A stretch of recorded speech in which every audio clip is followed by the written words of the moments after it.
Falar sobre arte é também falar sobre história. Ao encontro dessa ideia, nasce a arte contemporânea após a Segunda Guerra Mundial. O contexto de globalização e os avanços tecnológicos permitiram que os artistas utilizassem experiências inovadoras em suas criações. A cultura de massa e a publicidade penetram o mundo da arte. E é nesse contexto que surge um dos movimentos artísticos mais importantes na arte contemporânea, a arte conceitual, que declara toda a arte, depois de Duchamp, é conceitual por natureza, porque a arte só existe conceitualmente. E o que isso significa? Que a partir de Duchamp, a ideia é primordial ao fazer artístico. O artista é quem pensa a obra de arte, não necessariamente aquele que a manufatura. E a partir daqui, mais do que o objeto de arte em si, importa o processo do artista.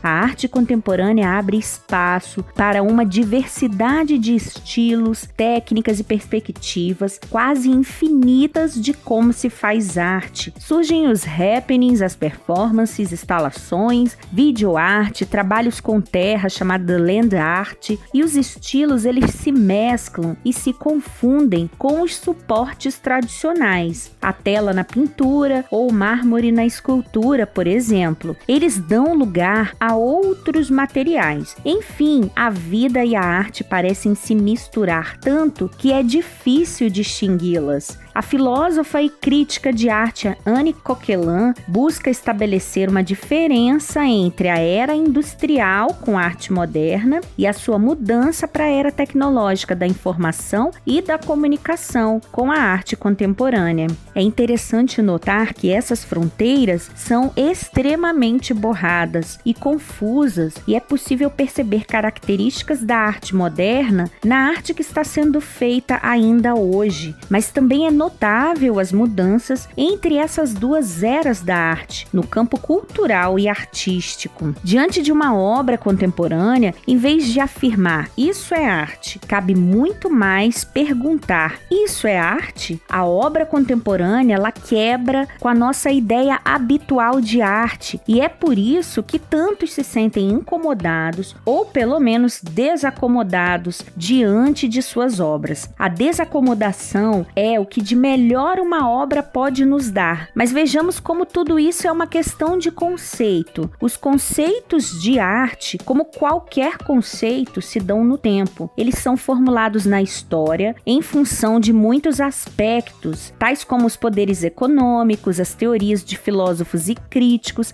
e, é claro, os trabalhos dos artistas. Os conceitos mudam os tempos, mudam as perspectivas teóricas e práticas, mudam os pensamentos e as sensibilidades. Por isso, o que se entendia por arte há séculos é diferente do que se entende por arte hoje em dia. Algumas características principais da arte contemporânea que nós podemos citar são a influência dos avanços tecnológicos, a ausência do compromisso com as instituições como a igreja ou o Estado, mistura de estilos de períodos distintos, aproximação das obras com eventos da cultura popular, há uma proposta de interação do observador com a obra, como uma imersão, também uma proposta de promover emoções e sensações nos observadores e também na pintura pinceladas rápidas e curtas, além de várias outras características. No Brasil, a arte contemporânea, ela tomou força nos anos 60 como um levante de crítica à ditadura militar, e ela continuou crescendo nas décadas seguintes, especialmente no movimento das diretas já, e é até hoje uma das principais vertentes em voga no país. Existem muitos artistas de arte contemporânea, mas alguns que nós podemos citar são Hélio Oiticica no Brasil, Franz Weissmann no Brasil, Jean-Michel Basquiat nos Estados Unidos, Marina Abramović da Sérvia, Andy Warhol dos Estados Unidos, Damien Hirst no Reino Unido, Lucian Freud na Alemanha e Takashi Murakami no Japão.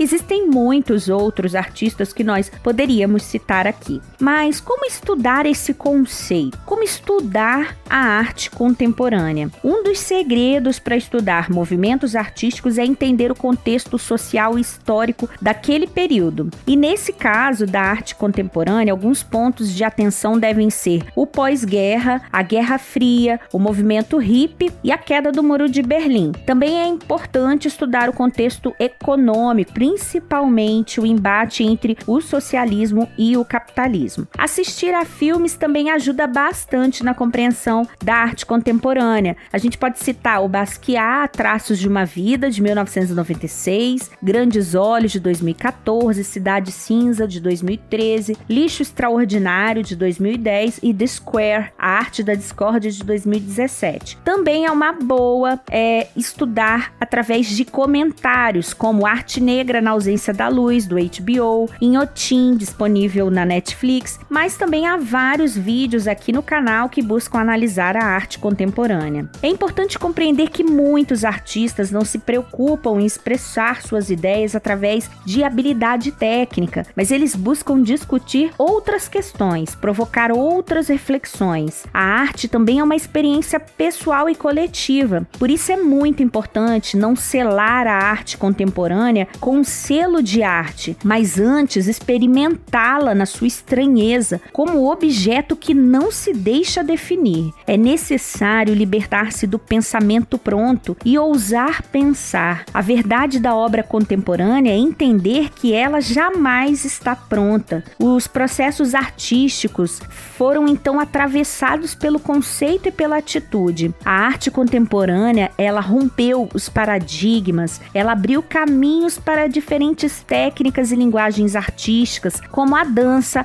a música, a pintura, o teatro e as performances. E para entendê-la, nós devemos abrir mão dos nossos preconceitos.